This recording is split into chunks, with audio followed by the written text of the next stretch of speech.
Hi everyone. For anyone that's trying to feminize their voice, including transgender individuals that may find this video helpful in their transition. First things first, I'm going to be splitting this video into 3 different sections, and I'll timestamp each one so you can go back to each part whenever you need to. The first section is going to be vocal range. This first part is going to help you with your pitch, as well as a good warm-up that I would recommend you doing. Second section is going to be position and stability. This one's pretty self-explanatory. It's going to help you keep your voice stable and help your tone build some resistance so you can talk in a female voice for a long period of time. And last section is going to be tips and tricks. I'm just going to give you a couple things you should and shouldn't do, as well as things that may help you improve a lot quicker. Before we can start talking in a feminine voice, we need to focus on your vocal range. This is crucial for all types of voice impressions, especially the girl voice, and I think one of the best ways to help with this is with scales. Listening to a piano or humming to match the pitch of what you hear is a great way to expand your vocal range. For now, just start with sounds like la or just hum. Start at a low note and slowly progress up note on the piano. Keyword here is pitch, and changing your pitch is what is going to allow you to achieve a more feminine voice. Expanding your range will only help you know at what pitch you want to be at, so you don't sound too high like Mickey Mouse or anything too low. You're looking for something in between, which is going to give you a more natural high-pitched voice, which is what you're looking for. Just a side note, people confuse pitch and tone, but in the most simple terms, pitch is how high or low your voice can go, while tone is the mood of how you sound. Scales also work as a warm-up that you can do before any session.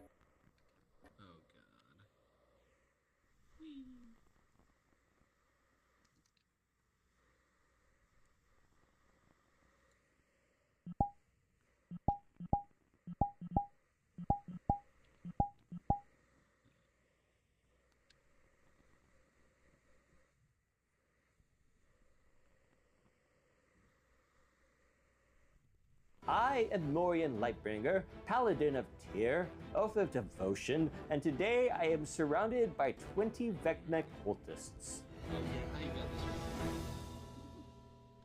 My first claim is, Vecna is an evil chaotic lich who slaughters or memory wipes all who stand in his way.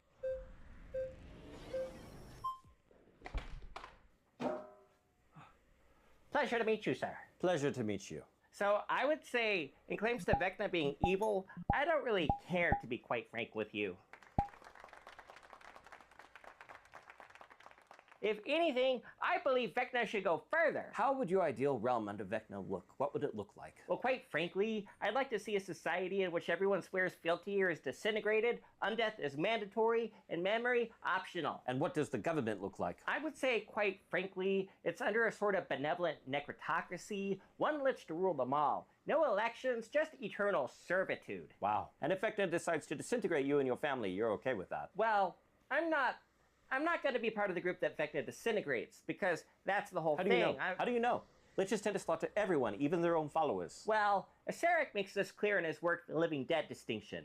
True death is not the end, but just the first step in servitude. Acererak, the Lich Devourer. Yeah, absolutely, I don't care. Are you a fan of Acererak, who promoted the devouring of all life within the material plane? I don't mind being called an Acerakian at all. I didn't say that. I said, are you a fan of Acererak? Well, he betrayed Vecna, and I'm not a fan of that, but... What about the feeding upon thousands of innocent souls within his Tomb of Horrors in order to sustain his phylactery? Well, there might be a little bit of that, but... You know, we might need to rename the show because you seem to be a little bit more than a Vecna cultist. I think you're a necro-supremacist. Hey, what can I say? I think you can say I'm a necro-fascist. Yeah, I am. 1, 2, 3. You know, I'm just counting for myself to see where everyone is on this, because you know millions of people are going to be watching on this, because you know millions of people are going to be watching across the Forgotten Realms and saying who's the necro-fascist. I'm not ashamed of that whatsoever. No, clearly you're not. Before the war period, prior to the War of the Whispered One, it was only those necromancers who properly enacted the people's will. That's why people followed them. Clerics were fat cats. They were aristocrats. They didn't care. Are you in favor of killing people who aren't like you? Quite frankly, I'm not. If You're they... a fan of Vecna. Vecna killed and reanimated quite a bit of innocent people. He did not. They were combatants. They were people who stood in his way. He slaughtered the entire city of Thief and memory wiped all witnesses. What are you talking about? I don't remember that happening. Vecna was only punishing those who spread lies of Pelor. And quite frankly, there are no innocents under the eye of Vecna. Only potential threats to be slaughtered and reanimated. This is why I don't debate necrofascists. Okay, so you concede then, or? Do I concede that you're a necrofascist who won't condemn the slaughtering of innocents? Yes, I concede that. If being a necrofascist means upholding human dignity, because I believe in human dignity. I believe in your human dignity. I wouldn't flay you alive unless I was ordered. Pleasure to meet you, sir. I wish I could say the same. Okay, I'll just step out right this way.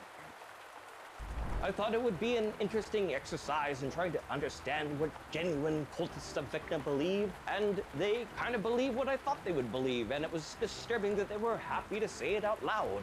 Paladin Lightbringer did a good job of derailing most of the arguments being made, but what really bothered me the most is when he said, "Oh, I'm not willing to debate with necrofascists." To me, that just seems closed-minded. Now, if you excuse me, I gotta run to my weekly book club. Tonight, we're burning the writings of Bahamut.